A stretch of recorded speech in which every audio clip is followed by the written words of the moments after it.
दोस्तों, अगर आप जो है एग्रीकल्चर लाइन में कुछ अलग करने की सोच रहे हैं तो बेर की खेती जो है आपके लिए एक अच्छा विकल्प हो सकता है। आप देख सकते हैं आज हम जो है एक बेर के बगीचे में पहुंचे हैं और आप यहाँ पर फल देखिए, कितना जो है पूरा बगीचा फल से भरा पड़ा है। तो आज हम बेर की खेती के बारे में बारीक से जानेंगे और जानेंगे कि आखिर इसमें कमाई कितनी है, कैसे आप इसे कर सकते हैं और क्या वाकई ही बेर की खेती में मुनाफा है।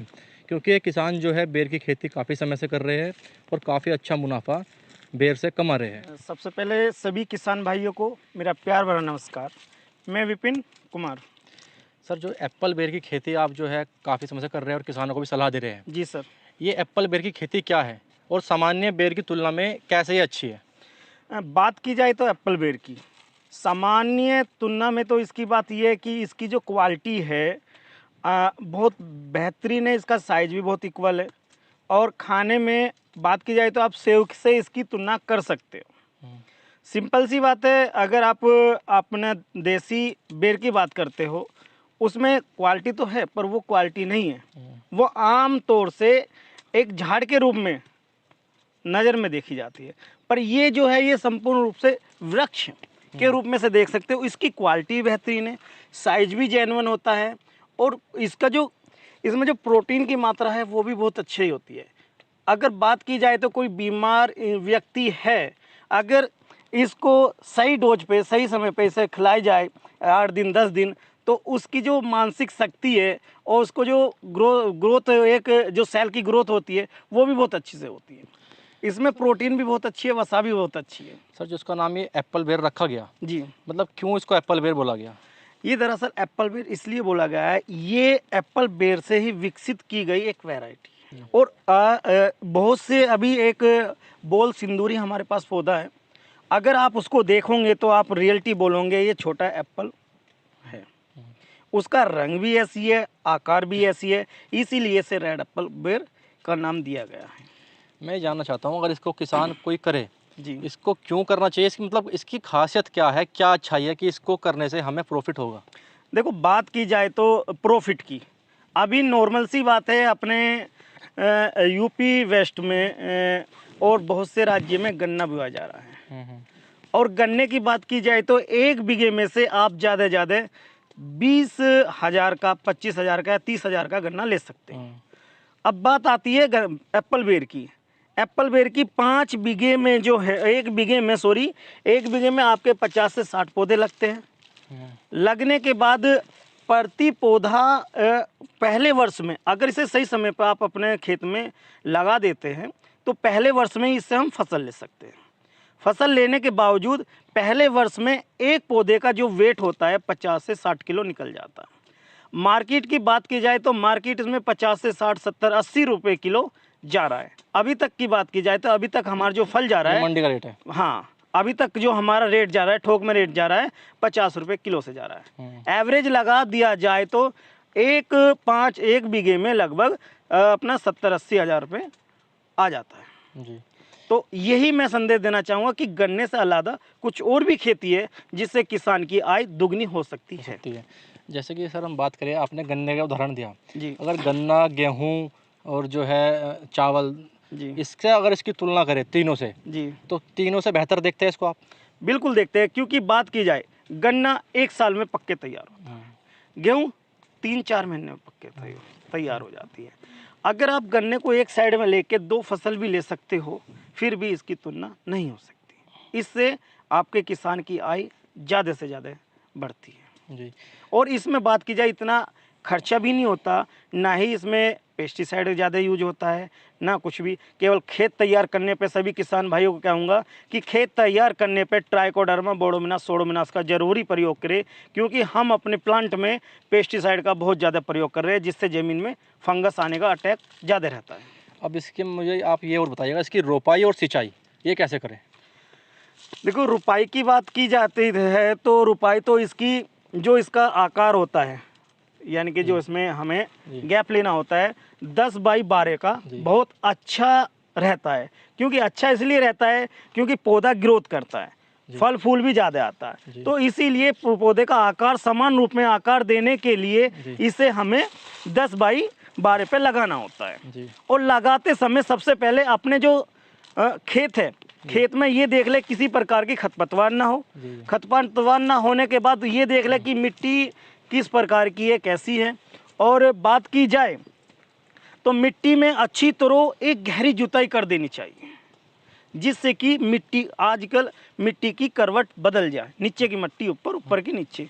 फिर इसमें फंजीसाइड, ट्राइकोडर्मा, बोरोमिनास, सोडोमिनास ये जरूर मिला देना चाहिए। और जैसे आप प्लांट लगाते हो उस समय रूट डेवलपमेंट के लिए एंडोमाइकोराजा का प्रयोग करते हैं हम, क्योंकि जितनी भी जड़ें मजबूत होगी पौधा इतना ही तंदुरुस्त होकर चलेगा। और सिंचाई की बात यह है, एक बात मैं विशेष तौर से कहना चाहूँगा, बहुत से किसान, जैसे हमारे पे कॉल भी आती है, बहुत से किसान लोग कहते हैं कि हमने फूल आने पे इसमें पानी कर दिया था, तो उस टाइम पे क्या होता है, आपका फूल झड़ जाता है, किसान को लॉस होता है। तो सभी किसान भाइयों से ये अनुरोध है कि फूल आने के समय अपने खेत में पानी ना दे। जब इसमें आपका जो दाना बन जाता है उसके 10 दिन बाद इसमें पानी दे सकते हैं। नॉर्मल से इसमें ज़्यादा पानी की आवश्यकता नहीं रहती है। सूखे में भी हो सकता है। सूखे में भी आराम से हो जाता है। मतलब इसको तो पूरे भारत में कहीं भी लगा सकते हो सर। ठीक है। इसमें सर एक चीज़ मैं और, इसमें नुकसान की गुंजाइश कहाँ पर है कि भाई नुकसान उठाना पड़ गया, जैसे पेड़ पौधा खराब हो गया, आंधी आ गई, फल झड़ गया जी, तो ये कारण है इसमें? हाँ, कारण है। ज़्यादातर इसमें जो नुकसान के नज़रिए से देखा गया है, जब अपना फल बन जाता है ना, जैसे हमारा फल बन गया और इस प्रकार का हो गया, तो नाइट में, रात में पक्षी इसमें नुकसान करते हैं ज़्यादातर।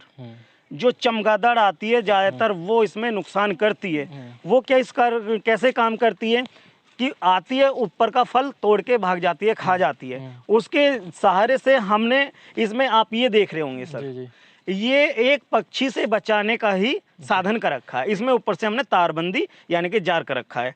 मैन अगर इस हमें नुकसान से बचना है तो इसमें हमें पूरी बाउंड्री करके नेट का प्रयोग करना होता है सर।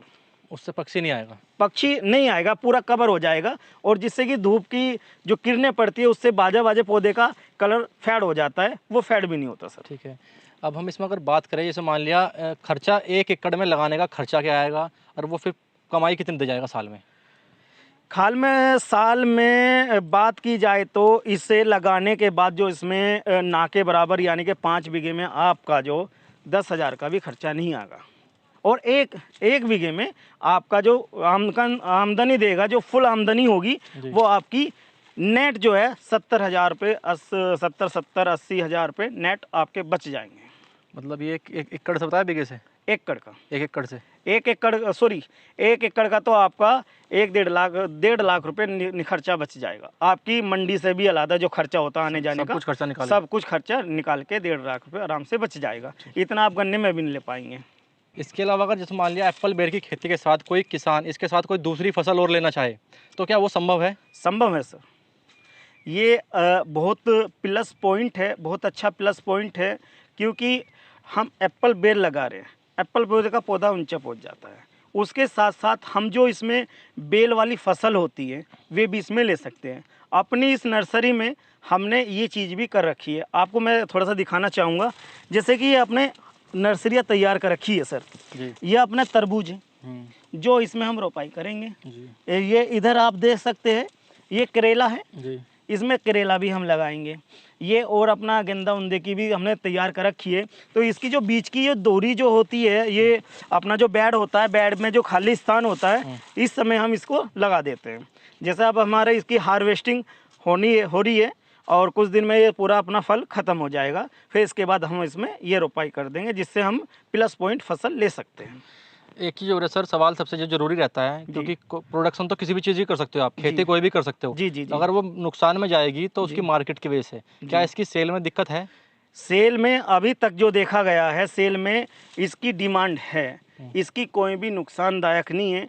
आम बेर बिकता है आपका मार्केट में 15 रुपये किलो, 20 रुपये किलो, ये नॉर्मली सा आपको 60 रुपये किलो बाज़ार में मिलता है, और बहुत बड़ी तादाद में लोग बाहर इसको यूज कर रहे हैं, प्रयोग कर रहे हैं। नॉर्मल बेर के मुकाबले इसका वेट भी ज़्यादा निकलता होगा जी जी जी। इसकी बेर की आकार जो बताया गया है, और 120 ग्राम 100 ग्राम का इसका आकार हो जाता है एक बेर का। इसके अलावा अगर हम एप्पल बेर की हार्वेस्टिंग की बात करें तो ये कब से कब तक चलेगी, और उसके बाद जब पौधा खाली हो जाए फिर क्या करें उसका? अच्छा, बात की जाए हार्वेस्टिंग की, तो हार्वेस्टिंग जो शुरू में इसकी जो हार्वेस्टिंग होती है अपना फरवरी, लास्ट फरवरी से, यानी कि 25 फरवरी के शुरू में हो जाती है। 25 फरवरी में शुरू हो जाती है और इसकी जो लास्ट रहती है हार्वेस्टिंग वो पूरे अप्रैल तक चलती है। आज दिनांक जो है, आज 8 तारीख है और अप्रैल का महीना है सन 2021। आज देख सकते हो आज भी अपना बाग में फल बहुत अच्छा है और ये इस महीने पूरा ही चलेगा।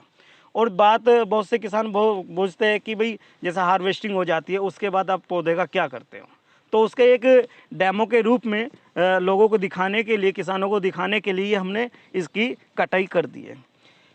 पहले सभी किसान भाई को एक बात मैं नोटिस करवाना चाहूँगा, अपना पौधा शुरू से नीचे से एकदम ना काटें, क्योंकि वज़न ज़्यादा होने के कारण पौधा आपका चिर जाएगा। तो शुरू में जो मोटी मोटी टहनियाँ हैं अपनी, जो उसको एक दौर से काट देते हैं और ये हमने काटने के बाद अब इसकी कटिंग हम समथिंग इतना 1-1.5 फुट से करेंगे। करना इसलिए होता है क्योंकि ये जो एप्पल बेर है ये नई ग्रोथ पे ज़्यादा फल देता है। अगर आपने प्लांट ऐसे ही छोड़ दिया तो उसमें आप बेनिफिट नहीं ले पाएंगे, लॉस में जाएंगे। जितनी इसकी कटिंग होगी, जितना रूट नया निकलेगा जड़ों में और ऊपर से फुटे नहीं जलेगी, इतना ही आपको फल ज़्यादा मिलेगा। दोस्तों वीडियो अच्छी लगी तो चैनल को सब्सक्राइब जरूर करें और इस वीडियो को बाकी किसानों को भी शेयर करें।